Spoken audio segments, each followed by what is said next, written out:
सबको जय मसीह की। Praise the Lord. Praise the Lord, जैसे प्रभु का धन्यवाद। हम आज एक बार फिर से परमेश्वर के वचन की अध्ययन ही नहीं, हम वचन के अंदर लिप्त होते हुए वचन के प्रेम में, परमेश्वर के उपस्थिति में हम आ जाते हैं कि हम अध्ययन ही नहीं करें, परंतु वचन में प्रभु के साथ वो प्रेम उसके साथ जो लिप्त हो जाना, उसमें एक हो जाना, वो अनुभव करते हुए मैं चाहूंगा एक जना प्रार्थना करें।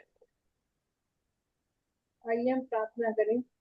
पिता परमेश्वर, हम तेरा धन्यवाद करते प्रभु जी। आपने ये आज का दिन दिया, तेरा धन्यवाद करते हैं कि तूने ये सप्ताह का पहला दिन दिया कि हम तेरी आराधना, तेरी स्तुति, तेरे वचन को पढ़ते हुए तेरे पास आए। तू आज जानकर हर एक के मन से बातचीत करते हैं कि तेरा वचन आज की जिंदगी में कितना जरूरी था। और प्रभु जी वो हमें करना है। प्रभु जी हम जानते हैं प्रभु, तेरे वचन के द्वारा हमें नया जीवन मिलता है, नई जिंदगी मिलती है। और प्रभु तू हमें तरोताजा रखता है, हर एक बीमारी से दूर रखता है। तेरा धन्यवाद करते हैं। अपने सब भाई बहनों के लिए जो भी क्लास में आने वाले उसके लिए प्रार्थना करते हैं।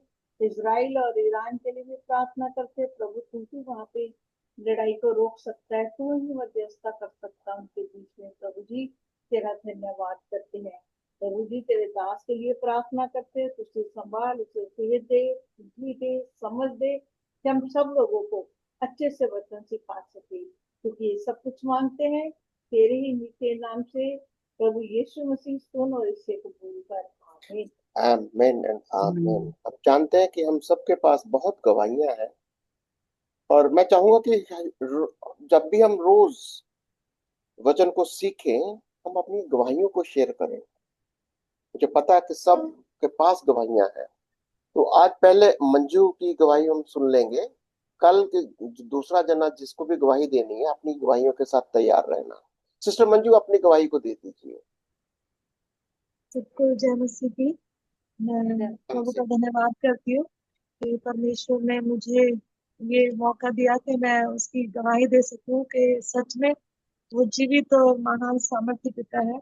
अभी बीते दिनों पिछले मई 18 से अचानक से मेरी खाना खाते समय आवाज चली गई थी और मेरे से बोला नहीं गया। मेरी जुबान खिंच गई और मेरे शब्द रुक गए। और तब मैं एकदम से डर गई कि पता नहीं क्या, लेकिन कई जनों ने कहा गर्म पानी पियो, तो मुझे लगा शायद ऐसे ही धक्का लगा। लेकिन अचानक से जब हॉस्पिटल गए और डॉक्टर ने बोला कि इनको वोकल पैरालाइज हुआ है और इनका ब्रेन की कोई नस दब गई है, तो फिर अल्ट्रासाउंड हुआ। उन्होंने एमआरआई लिखा ब्रेन का, बट मेरी सारी रिपोर्ट नॉर्मल आ रही थी। और उसके साथ साथ अचानक से एक पेट में भी दर्द शुरू हो गया, जिसकी वजह से डॉक्टर ने मुझे पेट्स में बायोप्सी न जाने कौन कौन से टेस्ट लिखे मेरे लिए, और वो सब टेस्ट कराए। उसके साथ साथ मैं अपनी स्टडी में, अपने यहाँ बहन भाइयों के साथ स्टडी में भी रही, और मैं अपनी पर्सनल स्टडी भी वचन को पढ़ती रही। बीते समय में ब्रदर जी ने हमें भजन संहिता की भी स्टडी कराई थी, तो मैंने कहा मैं क्यों नहीं रिवीजन करूं। मैं लेट कर बिस्तर पे बीमारी में इतना अपने आप को सोचती थी। लेकिन जब मैंने भजन संहिता पढ़ना शुरू करा और मैं 66 से आगे भजन संहिता जब पढ़ना शुरू करा, तो पढ़ते पढ़ते अचानक से मेरे को वो शब्द खुदा बाप के लोग मेरे बारे में क्या कहते हैं। लोग मुझे सोच रहे इसका कोई छुड़ाने वाला नहीं है, लोग मेरे बारे में ऐसे कह रहे हैं। तो मैं रोने लगी और मैंने कहा खुदा बाप, ये शब्द आपने मेरे लिए लिखे हैं, ये मेरी बातें आपने यहाँ लिखी हैं। और मैं उस वचन को जब पढ़ रही थी तो फिर मैंने कहा ये दर्द तो मेरे यीशु मसीह ने, यानी हमारे परमेश्वर ने पहले ही हमारे लिए ले लिया। और जो शब्द आज मेरे हैं वो मेरे खुदा ने बहुत साल पहले उन बातों को इस वचन में लिखी है। ये बात सत्य है कि जो वचन है वो हमारा जीवन है। अगर हम उस वचन के साथ जुड़ेंगे नहीं, हमें अपना जीवन पता नहीं चलेगा मेरे प्रियो। और मैं प्रभु का लाखों लाख धन्यवाद करती हूँ कि मुझे पिछले मई 18 से इस जून 18 तक 1 महीना हो गया, और आज लास्ट था मेरा टेस्ट का। और जब मैं बायोप्सी की रिपोर्ट लेने गई, तो जब रिपोर्ट लिया तो वो उसमें बिल्कुल कुछ भी नहीं निकला। मेरी अभी तक के सभी टेस्ट रिपोर्ट्स, जो कुछ भी डॉक्टर्स ने कहा, जैसा भी उन्होंने कहा, इनका वोकल पैरालाइज हो गया, इनकी ब्रेन की नस हो गई है या ये बोल नहीं पाएंगी। मैं बस यही बोलती रही। और भजन संहिता 51 का 15 में तो लिखा है, वहां पे मैं कहती थी खुदा बाप मेरे मुंह को खोल दे, मुझे तेरा गुणगानुवाद करना है। और मैं उस वर्ष को भी बोलती रही कि परमेश्वर तू मेरे मुंह को खोल, मैं तेरे भजन गाना चाहती हूँ। मैं धन्यवाद करती हूँ इस बीच में ब्रदर मैसी जी और सिस्टर क्रिस्टीना जी ये भी घर आए। इन्होंने मुझे वचन से उभारा, वचन से बहुत हिम्मत दी और कंटिन्यूशन मेरे साथ दुआ में बने रहे कि तुम डरो मत, वचन पढ़ते रहो, वचन में बने रहो, किसी चीज से मत घबराओ। ऐसा ही नहीं, हर तरीके से उन्होंने मुझे सपोर्ट किया। मेरे सभी भाई बहन जो इस ग्रुप में हैं उन सब ने आत्मा में एक होकर सच्चे मन से मेरे लिए प्रार्थना करी, जिसकी वजह से आज मैं यहाँ पर उस प्रभु की महिमा करने पा रही हूँ। मेरी आवाज खोली खुदा ने। अभी मेरी आवाज थोड़ी पहले से, मैं कह रही हूँ ये बहुत है। जब मैं नहीं बोल पा रही थी, मैं होठ हिला रही थी, मुझे वो वक्त भी डर लग रहा था कि मैं दोबारा नहीं बोल पाऊंगी, मैं गूंगी रह जाऊंगी। तो मैंने कहा खुदा बाप अगर मैं गूंगी रह जाऊंगी तो मैं भी फिर भी हाथ हिला ला के तेरी महिमा करूंगी। लेकिन मेरे परमेश्वर ने मुझे गूंगा नहीं छोड़ा और उसने मुझे चंगा किया। प्रभु आप सबको बहुत आशीष दे और वचन में बने रहे। सच में यदि वचन हम में है, हम वचन में है, तो हमारे जीवन में काम होगा। प्रभु आप सबको आशीष दे, विशेषकर मेरे भाई बहनों को, ब्रदर मैसी जी को और सिस्टर क्रिस्टीना जी को जो निरंतर मेरे साथ प्रार्थना में बने रहे। मेरे उन सभी भाई बहनों को, ये सब मेरे लिए फरिश्ते बने जिनको खुदा ने कहता ना, जिथे भी मैं जावा मेरे अगे अगे चलदा, लखा लख दूत मेरी राखी लियो करदा। और उसने मेरे लिए लाखों दूत ऐसे खड़े कर दिए जो मेरे लिए प्रार्थना कर रहे थे, मेरे लिए मदद दे रहे थे, मेरे लिए फाइनेंशियली इमोशनली हर तरीके की सपोर्ट में खड़े हो गए और मुझे प्रभु ने चंगा कर दिया। प्रभु आप सबको बहुत आशीष दे और आप इस गवाही से प्रभु में बढ़े। सारी महिमा सारा आदर मान मेरे प्रभु यीशु मसीह को मिले। आमीन। आमीन आमीन प्रेज द लॉर्ड, प्रभु का आमीन। धन्यवाद। God bless you friend. किसी और को गवाही देनी है, जल्दी से दे सकते हैं, देना चाहते हो? कोई गवाही देना चाहता है? क्योंकि ये बहुत जरूरी है, हम सबके साथ प्रभु बातें करता है। और हम जो बाइबल स्टडी करते हैं ये इसलिए करते हैं, मैं हमेशा ये कहता हूँ कि वचन को पहले बात करने दो। कई बार हम वचन से बात करना चाहते हैं, हाँ ठीक है करेंगे, वचन वो भी सुनेगा। पहले इसको बोलते हैं ऑब्जेक्टिवली स्टडी करो। एक सिस्टम क्या है, पहले वचन को बोलने दो, उसको बोलने दो। जब वो आपके मन को छू लेगा, जब वो आपसे बात करना शुरू कर देगा, फिर आप अपना जो भी कहना है, जैसे पश्चाताप करना, स्तुति करना, प्रभु की शुक्रगुजारी करना, जो आपको समझ में आया वो बोल देना, उसको बोलते हैं सब्जेक्टिवली। फिर परमेश्वर के वचन को एड्रेस करो, उसको रिस्पॉन्ड दो। और ये मैंने एक पिछले वीडियो में देखा था कि how to study the Bible, उसमें डाला था। खैर अब इसी को हम आगे बढ़ाएंगे आज के अध्ययन को। एक तो बाइबल, हाँ जी, एक टेस्टिमनी मैं दे देना चाहती हूँ। जी बोलिए। हाँ जी बोलो सिस्टर जी। ये मैं अभी थर्सडे को क्लास नहीं अटेंड करी थी, तो एक जन हमारे घर आए थे, तो उस क्लम्स में जो है सेवकाई करते हैं। तो मैंने सोचा शायद बहुत पावरफुल होंगे, बड़े अच्छे होंगे वचन में। तो मैंने जब उनको देखा, जब उनसे बात करी, तो वो जो थे एक छोटी सी फैमिली के लिए, जैसे जो सड़कों पे खिलौने वगैरह बेचते हैं ना, उनमें से था वो इंसान जो था। तो वो कहते हैं कि मेरे को पढ़ना भी नहीं आता था, तो मेरे को किसी जन ने भेजा, कहा कि तुम जाकर के परमेश्वर को पढ़े। उन्होंने मुझे वचन सुनाया, मैं उस वचन को सुन के परमेश्वर का सुसमाचार लेके जगह जगह जो है ना सुनाता था। खिलौने बेचता था गाड़ियों में, ट्रेन में, कभी एक ट्रेन से दूसरी ट्रेन में चढ़ता था, खिलौने लेकर के, छतरी है, खिलौने हैं और चीजें हैं, बेचता था और वचन सुनाता था। एक ट्रेन से उतरा, दूसरी ट्रेन में चढ़ा गया। तो ऐसे लोगों को बहुत वचन सुनाया उसने। तो बताते हैं कि अब हमारे ऐसे में 5 फैमिली हैं, जो एक इन्होंने 2 ऑटो ले रखे हैं। तो वो लोग ऑटो से जो है ना पूरे उसका भ्रमण कर रहे हैं सब जगह का। तो वो जब आए थे, वो यहाँ से राजस्थान से, जयपुर से आए थे पूना, वो भी ऑटो से आए थे, रुक रुक के आए थे बीच में। तो उस इंसान ने हमको अपना बताया कि परमेश्वर जो है ना हमारे को इतना तैयार करता है, हमारे को जब वो निकालता है सेवकाई के लिए तो वो हमारे ऊपर जो है ना हमारी रक्षा भी करता है। तो उन्होंने बताया कि एक जगह वो टेंट लगा के अपनी प्रेयर कर रहे थे घुटने टेक के। तो उससे पहले उन्होंने कहा मैं पहले चारों तरफ घूम के उसकी प्रार्थना करता हूँ, प्रभु के लिए यहाँ के लोगों को तैयार करता हूँ। तो कहते मैंने जहाँ टेंट लगाया वो टेंट वहां से हट करके बहुत आगे चला गया।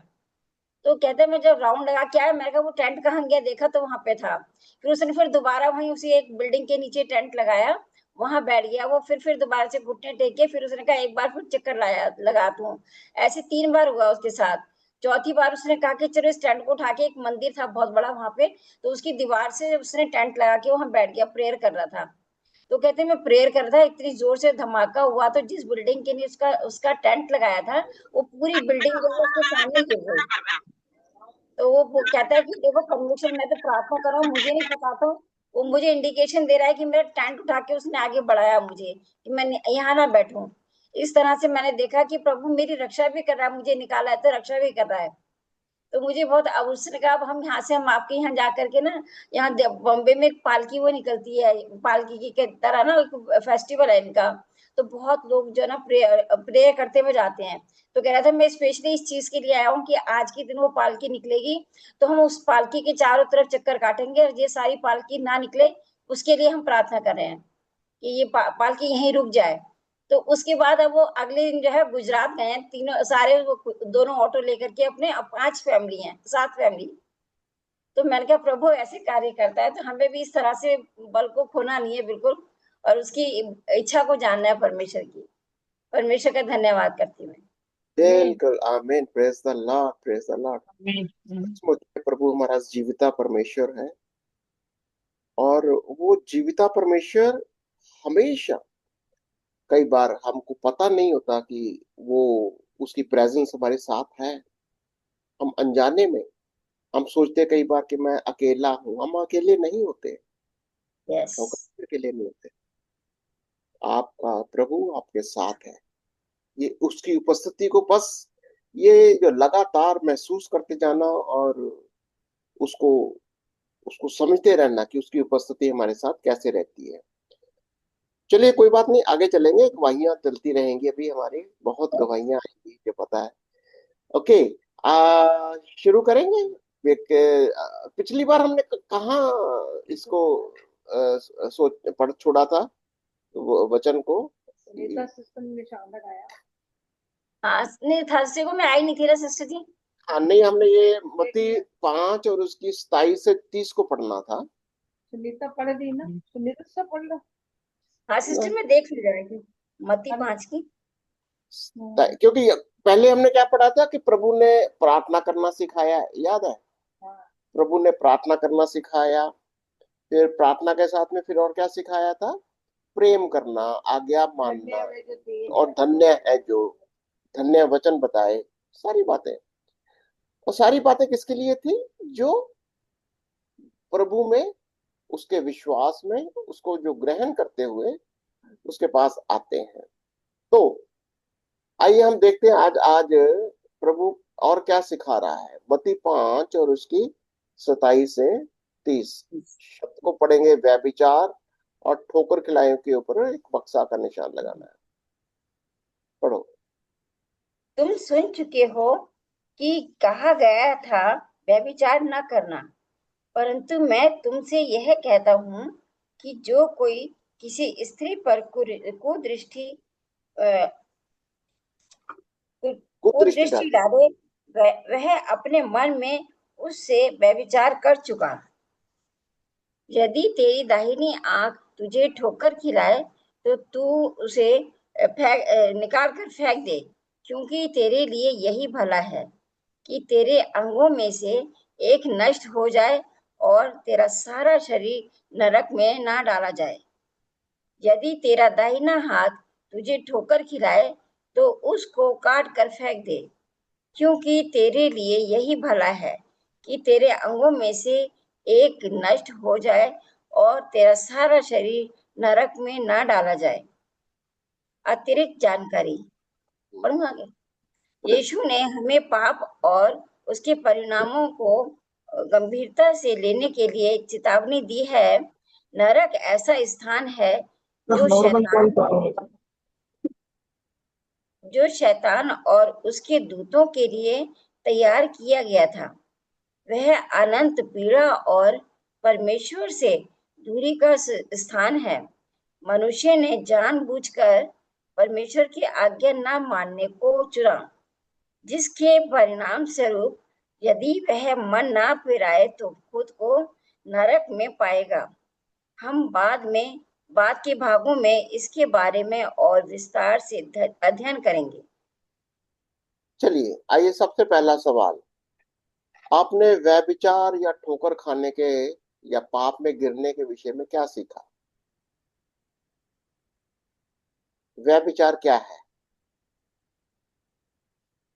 यदि किसी स्त्री पर कुदृष्टि सोच डाले भी तो लिया तो भी व्यभिचार है।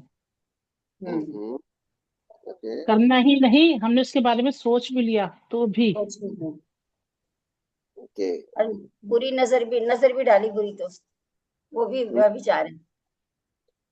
बुरी नजर, अच्छा, सोचना भी व्यभिचार है। पहले तो आपने ये Yes. देखा था कि वो करना तो दूर की बात है। पहली बात तो सवाल ये है कि तुम सुन चुके हो, यानी पहला क्या बोला? सुन चुके हो। देखो, पहला तो तुमको सुनी सुनाई बातें, उसने कहा, इसने कहा, ये ना कर, वो ना कर, ये व्यभिचार ना कर, मतलब। परंतु मैं तुमसे ये कहता हूं, क्या? जो कोई किसी स्त्री पर कुदृष्टि डाले वे अपने मन से वह विचार कर चुका। ओहो, तो यहाँ पर सुनी सुनाई बातें नहीं है, ये ना कर, वो ना कर, पर लेकिन देखना भी नहीं है। अगर तुमने अपने मन में सोच भी लिया तो क्या कर दिया तुमने? तुमने वो काम कर व्यभिचार। दिया। ओके, तो यहां से क्या लग रहा है आपको? यदि तेरी दाहिनी आंख तुझे ठोकर खिलाए तो उसे निकाल कर फेंक दे, क्योंकि तेरे लिए भला है कि तेरे अंगों में से एक नष्ट हो जाए और तेरा सारा शरीर नरक में ना डाला जाए। यदि तेरा दाहिना हाथ ठोकर खिलाए तो उसको काट कर फेंक दे। तो जैसे यीशु ने उसमें कहा ना, यदि पेड़ की एक डाली फल ना दे काटी जाती, वैसे ही वो कह रहा है कि अगर एक ही अंग काटा जाएगा बाकी सारा शरीर तो तेरा बच जाएगा।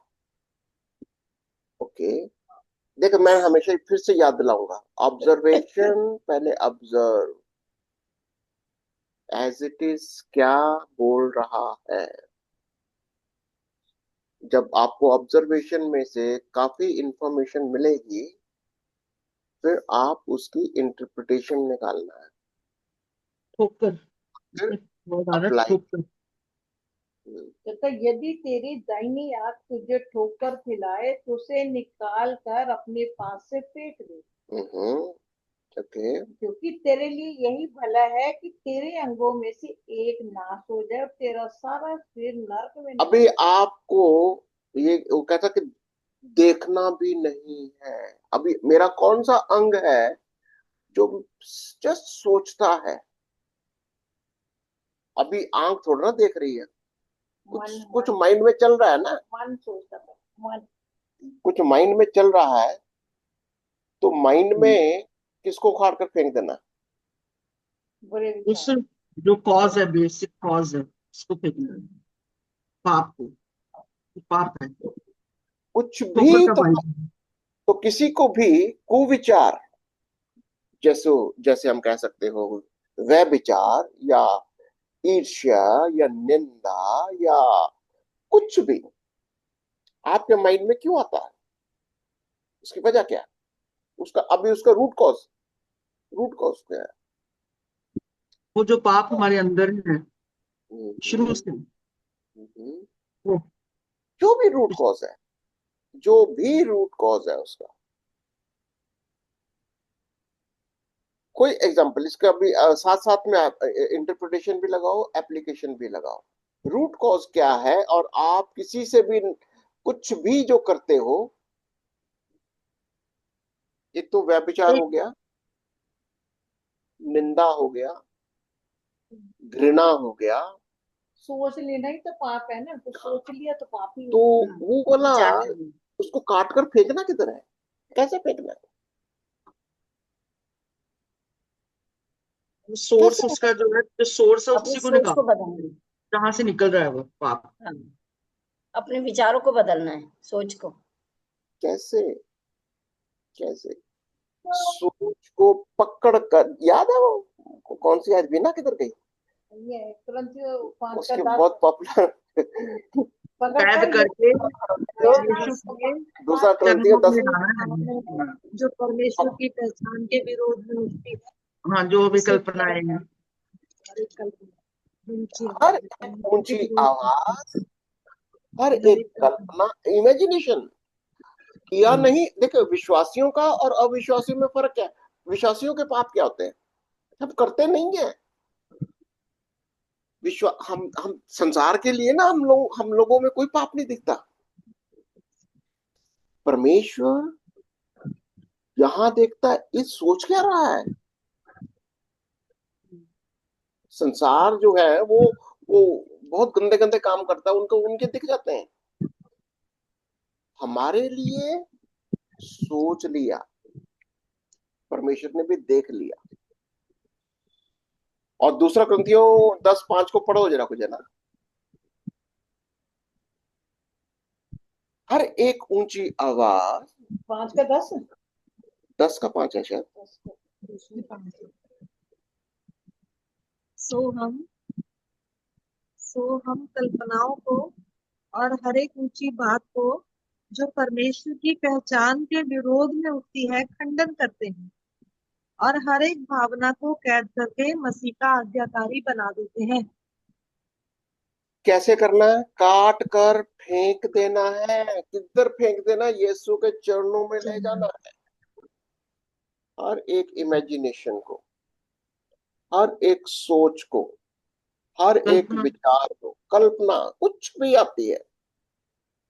और अगर मैं हमेशा टोकता रहता हूँ अपने कई किसी को शायद बुरा भी लगता है, मैं बोलते रहता हूँ, अरे क्यों इसका गलत इस्तेमाल किया। जुबान को यीशु के चरणों में ले जाओ, इसके पीछे के सोच को यीशु के चरणों में ले जाओ। इसको कंट्रोल करना ये हमारे बस का नहीं है। अगर अगर हाँ, वो कहता ना याकूब की पत्री, छोटी सी जीव भी एक ऐसा अंग है जो काबू में बलाएं है, बोला बुला बलाएं है, सारे जंगल को कहता आग लगा देती है। ये एक छोटी सी बला है। ये याकूब की पत्री कहती है ना, याकूब का कौन सा, मंजू को पता होगा, पढ़ा जीव क्यों एक नहीं ऐसा पढ़ा ऐसा ऐसा अंग अंग है, है। जीव एक ऐसा अंग है जो पूरे वन में आग लगा देती है। हाँ, हाँ, बलाएं। तो ऐसे ऐसे अंगों को यीशु के चरणों में लेकर आओ।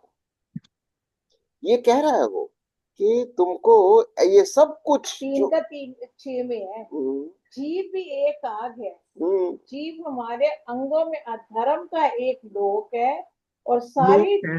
कलंक लगाती है हाँ, और भव चक्कर में आग लगा देती है और नरक कुंड की आग से जलती रहती है।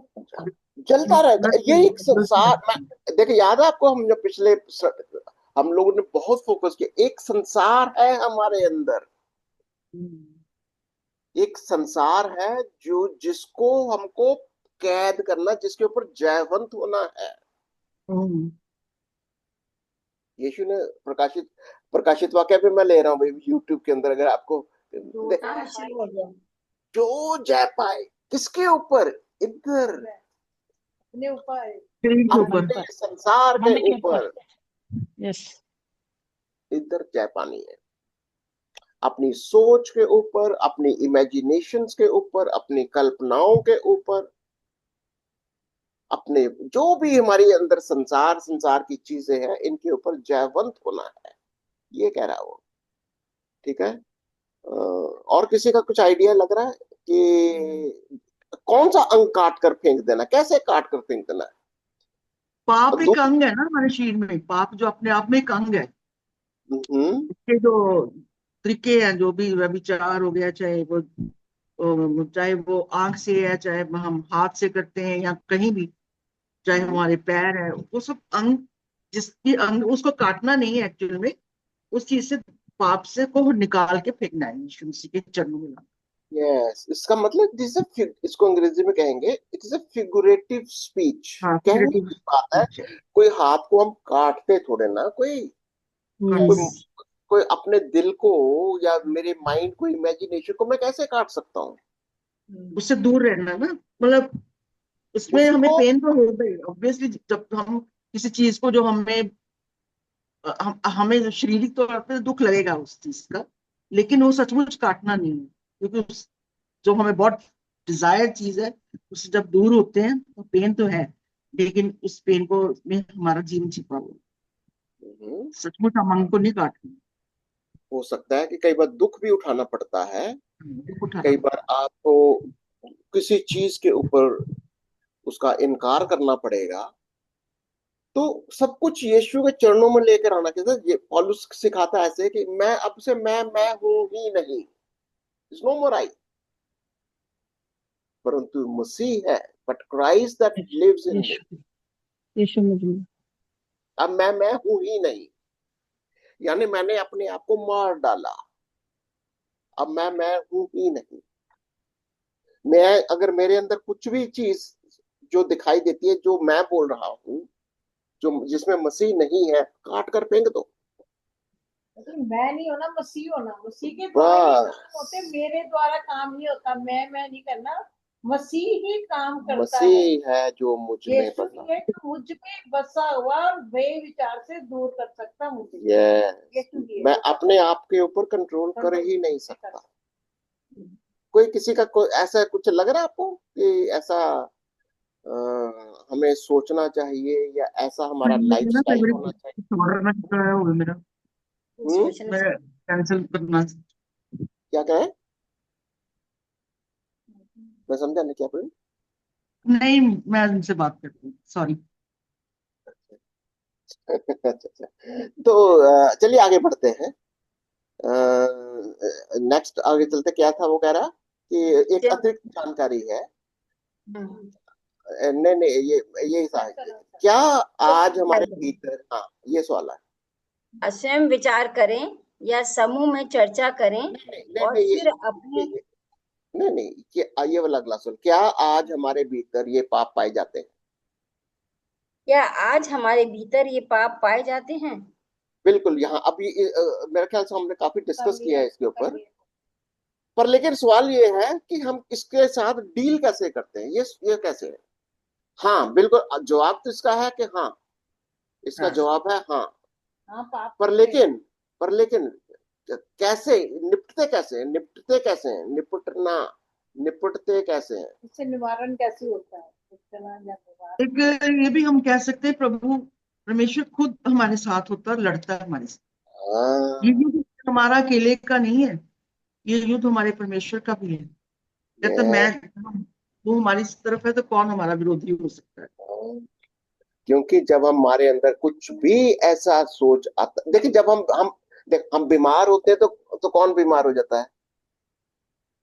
यीशु बीमार होता है। हम कमजोर होते हैं, कौन कमजोर हो जाता है? प्रभु यीशु। ये अच्छा, कभी ऐसा आपको लगता है कि यीशु ने कहा, अपने, सॉरी, पौलुस कहता है कि मेरी कमजोरियों में मैं बलवान हो जाता हूँ। हम्म, और इस कहते हैं जब मैं कमजोर होता हूँ तब कैसे अपनी कमजोरियों को प्रभु के ऊपर डाल देता यस, अपने ऊपर ले लेते हैं ना प्रभु यीशु, अपने है। ऊपर ले लेते ये एक तजर्बा है, अपने आप को उठाकर यीशु के पास भेज देना। अब मैं हूं ही नहीं, मेरी सारी कमजोरियां यीशु की कमजोरियां हैं। यस, अब मैं कमजोर नहीं हूँ, यीशु कमजोर है उसके लिए। और यीशु उस कमजोरी को शक्ति में, अपनी ताकत में बलवंत बना देता है। हैं। ये अपने आप में एक बहुत बड़ा रहस्य है, ये कि जो वो सिखाता है कि हम अपने अंदर पाप को कैसे निपटते हैं, यीशु के ऊपर डाल देते हैं, इम्पोर्टेंट। यीशु है के ना? चरणों में लग जाते हैं। हम यीशु के पास जाते हैं ना, प्रायश्चित करते हैं कि प्रभु ये पाप हमारे से हुआ, हमें इससे छुटकारा दे। यस, ऐसे करते हैं हम, वैसे नहीं यीशु करेगा नहीं, हमें उस पाप को अंगीकार करना और उससे यीशु से प्रार्थना करने की यीशु जी हमें दोबारा पाप ना करें। ये होता है। ओके, अच्छा, कोई कोई कोई किसी का रिव्यू मैं थोड़ा चाहता हूँ, ये थोड़ा सा इशू है इसमें कि कैसे पाप को निपटना है। देखिए उसमें हमारे जो थॉट्स है ना प्रभु के परमेश्वर के साथ मिलने चाहिए। अगर मैं विलिंग हूँ खुदा मुझे यहाँ से छुटकारा चाहिए तो वो जरूर हम्म, मिलेगा। अगर हम इच्छा ही नहीं है हमारे अंदर तो फिर वो खुदा काम नहीं करता, वो हमारी इच्छा पर छोड़ देता। ओके, देखो, मैं एक एक एग्जांपल देता हूँ, कई बार मैं ये एग्जांपल देता हूँ। जब मैं लड़का बोलो, ये थोड़ा जवान था, मैंने भी सिगरेट पीना शुरू कर दिया, पर मैं विश्वासी भी था। 80s, लेट 80s की बात है ये, कहीं अभी नेवी में ही था मैं। वो विश्वासी एक मेरा भाई था। मैंने उसको बोला, बेटा, ये तो शैतान है। मैं भी, ये आ क्यों रहा बार बार, ऐसे तो ऐसे लगा क्या। कहते ऐसा बोलो, शीशे के सामने खड़ा हो जा और बोल, देख यीशु सिगरेट पी रहा है, देख यीशु सिगरेट पी रहा है। अच्छा, गाली निकालता है, शीशे के सामने खड़े होकर बोल, देख यीशु हम्म क्या बोल रहा है। गंदी बात आ रही है, देख जरा यीशु क्या कर रहा है। आपको अपने आप को ये बात को समझाना है। ये तेरा बेइज्जती, ये जो परमेश्वर की महिमा को कौन रौंद रहा है इस शरीर के अंदर, वो मैं हूं। मेरे अंदर कौन है, यीशु है। मेरे अंदर, अगर तुम ये विश्वास करते हो मेरे अंदर यीशु है, मैं नहीं हूं परंतु मसीह है जो मुझ में है। अब जो तुम कर रहे हो वो तुम नहीं हो। सोचो जरा ऐसे। और मैंने तो देखा, बहुत ही ये पावरफुल है, बहुत पावरफुल है। अब अब हमारी जो अभी लड़ाई है ये, मेरी सोच जो है, मेरे माइंड में कुछ इमेजिनेशन भी आ रही है, तो इमीडिएटली क्या ये मेरी यीशु की इमेजिनेशन है क्या, यीशु ऐसे सोचता है। वो भाग जाएगी सोच, निकल जाएगा, वो इमेजिनेशन देखते ही भाग जाएगा। तो ये हर एक, अब ये तो मेरा अपना तजर्बा है, या मैंने ऐसे करता हूं मैं। और मैं हमेशा अपने आप को कोशिश करता हूँ ऐसे ही कंट्रोल करने के लिए, कि अपने इमेजिनेशंस को, अपने बिहेवियर को, अपने जीवन को, मैं हर चीज में यीशु को ले आता हूँ। और कई बार कुछ लोग चिढ़ भी जाते हैं, अरे हर बात में यीशु ले आता है, तो मैं कहा, हाँ, मैं हर जगह में यीशु ले आता हूँ। तो ये एक तरीका है, जो आप जैसे भी डेवलप करो इसको। सवाल क्या है ये, कि अगर हम ऐसा ना करें, पाप हमें कहाँ ले जाता है अगर हम ऐसा ना करें। तो मसीह से दूरी हो जाती है ना, हाँ, दूरी हो अभी जाती है। क्या हो अभी जाता है। हमने एक आयत पढ़ी थी ना सिस्टर जी, जैसे भी आपने पढ़ा था 2 कुरिन्थियों उसकी 5 के अंदर, कि जब भी कोई शारीरिक कल्पनाएं हमारे जीवन में उठती हैं, हर एक हम्म, ऊंची बात किसके विरोध में है वो? परमेश्वर हम्म, के विरोध में। दस तो का जब पांच हम, यस, हाँ, 2 कुरिन्थियों 10 की 5, तो वो परमेश्वर की पहचान के विरोध में। अभी जैसे ब्रदर जी बोल रहे हैं कि मैं शरीर हूँ और मेरे शरीर में है कौन? मसीह। हम्म, अब मुझे ये देखना है ये शरीर में कौन सी कल्पना उठ रही है, कौन सा विचार उठ रहा है, लेकिन हम्म, है कौन मुझे? वो उसके विरोध में उठ रहा है। तो कहीं ना कहीं मैं खुद विरोधी बन जाती हूँ। जब अगर मैं मसीह की विरोधी बन जाऊंगी तो फिर मेरा बचाव है कहाँ? मैं तो पाप में हूँ। लेकिन अगर हम्म, मेरा पाप से छुटकारा चाहिए तो वो जो मुझ में है, यानी मसीह जो मुझ में बसा हुआ है, मुझे अपने शरीर को, अपनी उन कल्पनाओं को काटना है, हटाना है, अपने आप को यीशु के चरणों में लेके जाना है। तब हमारा जीवन में काम है। बिल्कुल, जिससे ये पन्ना 2 का 10, हाँ जी, 10 का 5, 10 का दूसरा 5 हाँ, नहीं, दूसरा कुरिन्थियों 10:5। तो हम कल्पनाओं को, हर एक ऊंची बात को जो परमेश्वर की पहचान के विरोध में उठती है खंडन करते हैं और हर एक भावना को कैद करके मसीह का आज्ञाकारी बना देते हैं। यही है कि इस तरीके से हम अपने आप को, अपनी जीवन को काटे। यीशु मसीह का यशायाह 53 में पढ़ते हैं तो कितना अच्छा लिखा हुआ है कि वो अपने आप को कितना शांत कर लिया, वध होने वाली भेड़ के समान खड़ा रहा, पलट कर जवाब नहीं दिया। उसने अपने आप को किसकी पहचान, उसके अंदर कौन था? पिता। वो कहता था पिता मुझ में और मैं पिता में। तो हमें भी यही सोचना है कि मुझ में है कौन। जैसे ब्रदर जी कह रहे, मैं शीशे के सामने खड़े होके स्मोकिंग का देखता था, अरे यीशु तो सिगरेट नहीं देता, वो तो गाली नहीं देता, वो तो किसी को मारता नहीं है थप्पड़ के बदले। तो वो पहचान बताती है, शारीरिक क्रिया और आत्मिक क्रिया। तो ये बिल्कुल आपको ये विश्वास करना चाहिए। अपने आप से रोज बातें करो। अब से मैं नहीं हूं, पर मसीह है जो मुझ में है। अब से मैं नहीं हूं। ये कई बार हमारे अंदर ये जो बहुत बार हम अपने आप को कॉम्प्रोमाइज कर लेते हैं ना। अरे मैं तो शरीर में हूँ, संसार में हूँ, मेरे अंदर तो, हाँ यस वी आर राइट, पर लेकिन जयवंत होना है। हमें जयवंत होकर चलना है। जैसे पौलुस कहता है ना, रोमियो 7 और उसके 15वीं आयत से कहता है वो कि मेरे अंदर एक पाप बसा हुआ है। याद है किसी को आयत वो? मैं जो करना चाहता हूँ वो नहीं करता, जो नहीं करना चाहता हूँ वो मैं कर वो मुझसे बैठता हो जाता है। हूँ। यस, क्यों? काफी मेरे अंदर एक पाप बैठा हुआ है। काफी सुना। तो अब उस पाप के ऊपर जयवंत कैसे होता है वो? 25 आयत कहता है, शुक्र है, धन्यवाद कि प्रभु यीशु मसीह का जो जयवंत हुआ है, मेरे अंदर वो जयवंत हो चुका है। अब वो जयवंत यीशु को अपने अंदर देखना है। जब तक हम यीशु को अपने अंदर जयवंत रिकॉग्नाइज, जी उठा, पाप के लिए, मृत्यु के लिए, सबके लिए मर के मुर्दों में से जी उठा, वो यीशु मेरे अंदर है। रोमियो 7:24 में लिखा है ना, परंतु मैं कैसा भागा मनुष्य हूँ, मुझे इस देह मृत्यु की देह से कौन छुड़ाएगा। मैं अपने प्रभु यीशु मसीह के द्वारा परमेश्वर का धन्यवाद करता हूँ। निदान में आप बुद्धि से तो परमेश्वर की व्यवस्था का, परंतु शरीर से पाप की व्यवस्था का सेवन करता है। तो शरीर के अंदर हमारे, अगर हम मसीह को नहीं देखते तो हम कहीं ना कहीं पाप और पाप की शक्तियों को काम करने देते हैं। फिर वो पौलुस जैसा, जो मैं करना चाहता हूँ वो मैं नहीं करता, जो नहीं करना चाहता वो मैं कर बैठता हूँ, क्योंकि पाप मेरे अंदर फंसा। और इस चीज से हम इनकार नहीं कर सकते। कोई भी अगर कहे, ये यही पर आकर मैं बहुत बार लोगों को समझाता हूँ।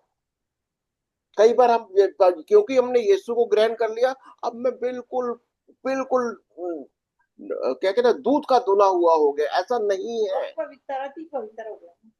मेरी लड़ाई, मेरा जंग पाप के साथ एक मल युद्ध है। लड़ता रहूंगा जब तक यीशु आ नहीं जाता। जब तक यीशु आ नहीं जाता, हमारा लड़ाई इस पाप और पाप की शक्ति के साथ, जो हमेशा हमारे साथ। और याद रखिए, ये कोई हमारा फिजिकल लोगों को पता नहीं चलता, किसी को पता नहीं चलता। इमेजिनेशंस, कल्पनाएं तो कल्पनाएं, इमेजिनेशंस, ये कई बार हम सोचते हैं, अरे किसी को क्या पता चलता, किसी को क्या पता चलता। मेरे अंदर जो यीशु बैठा ना, वो मेरे माइंड की, मेरे अंदर जो सोच चल रही है, वो सब कुछ देख रहा है, सब कुछ देख रहा है। मैं कैसे, क्या मुझे मजा आ रहा है, क्या मैं एंजॉय कर रहा हूँ? रोमियो 8 का ना 4 में ऐसे लिखा हुआ है, हम्म, और ये संत पौलुस आगे इसी के बारे में लिख रहा है। इसलिए हम्म, कि व्यवस्था की विधि हमें जो शरीर के अनुसार नहीं वरन आत्मा के अनुसार चलते।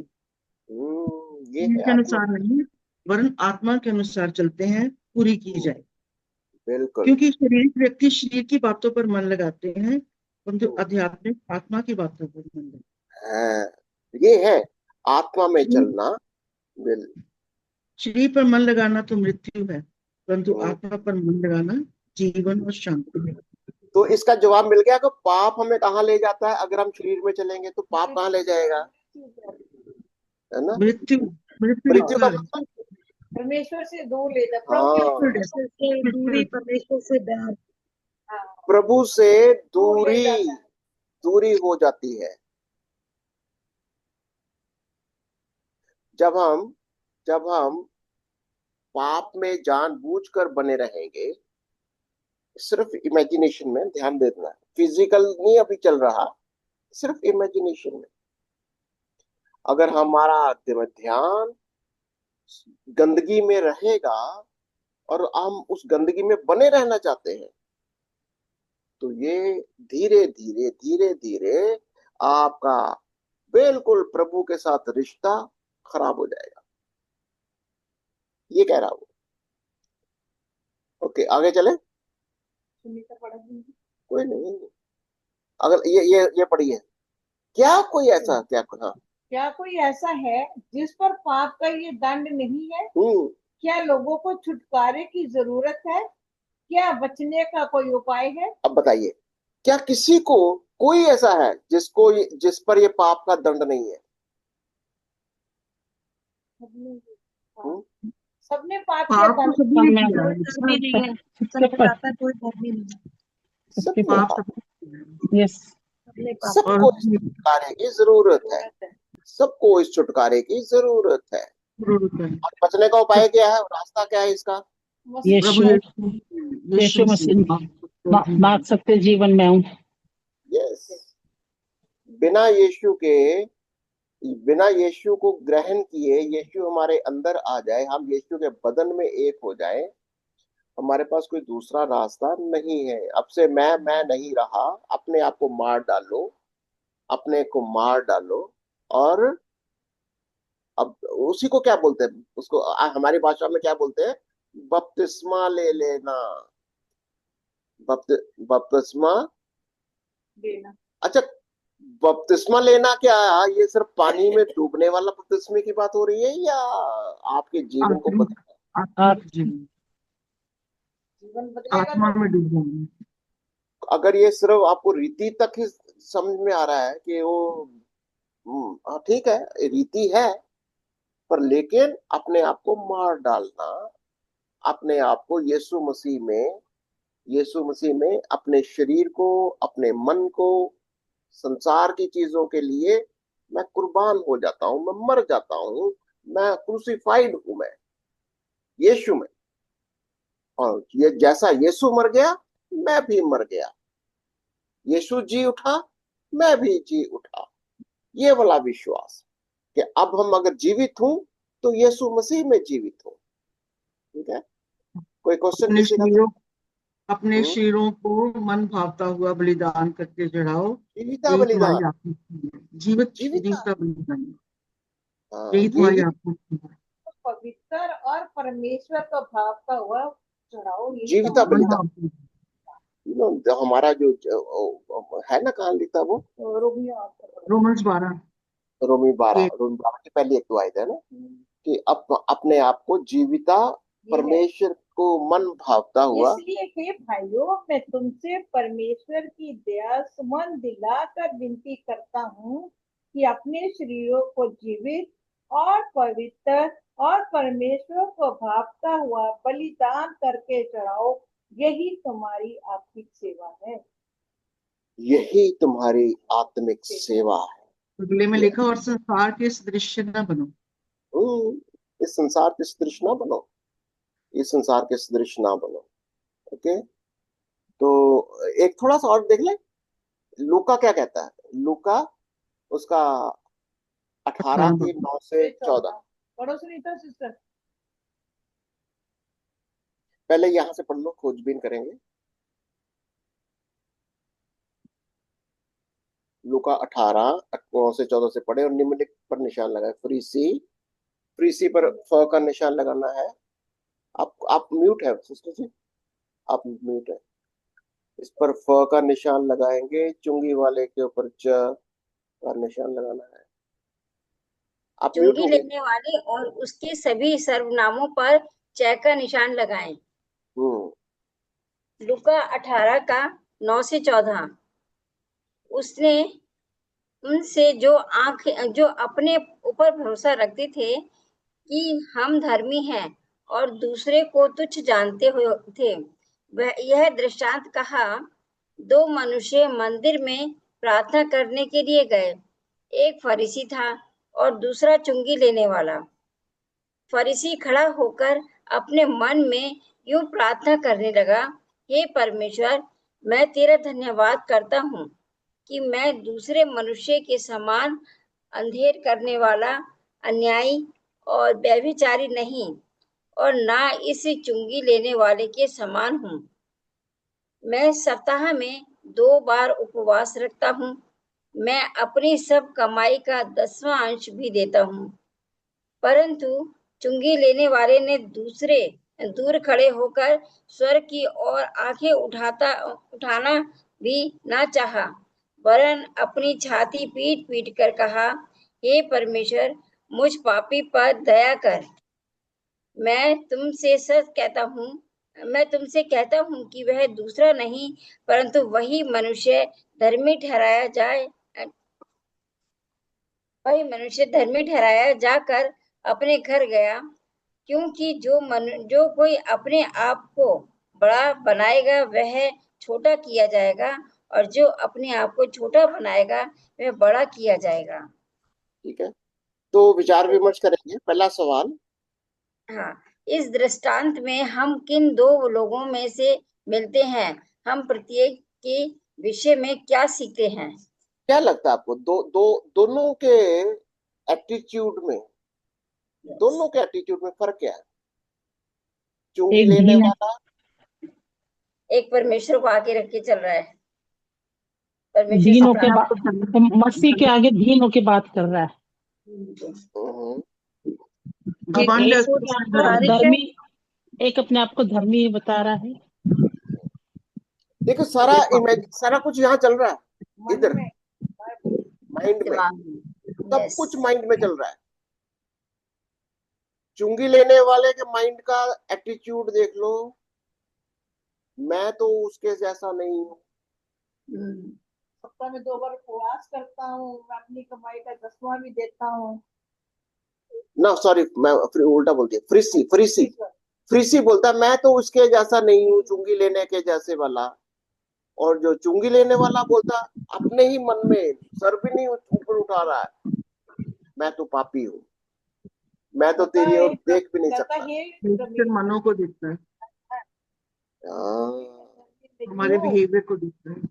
यस, परमेश्वर हमारे एटीट्यूड को देखता है। किस एटीट्यूड्स के साथ? अगर हमारा एटीट्यूड और किसी और को दिखाई नहीं देता, आपके बगल वाले को क्या, आपके भाई बहन पति पत्नी किसी को पता नहीं चलेगा आपका एटीट्यूड क्या है। उस एटीट्यूड को परमेश्वर देखता है, मन को देखता है। और प्रभु यही कहता है, इस एटीट्यूड को जो तुम्हारे माइंड के अंदर चल रहा है, अगर ये संसारिक है, इसको काट कर फेंक दे। इसको ये यहाँ पर यही उसी चीज की डेवलपमेंट हो रही है कि कैसे हमने इस संसारिक मन को मसीह के मन में बदल देना है।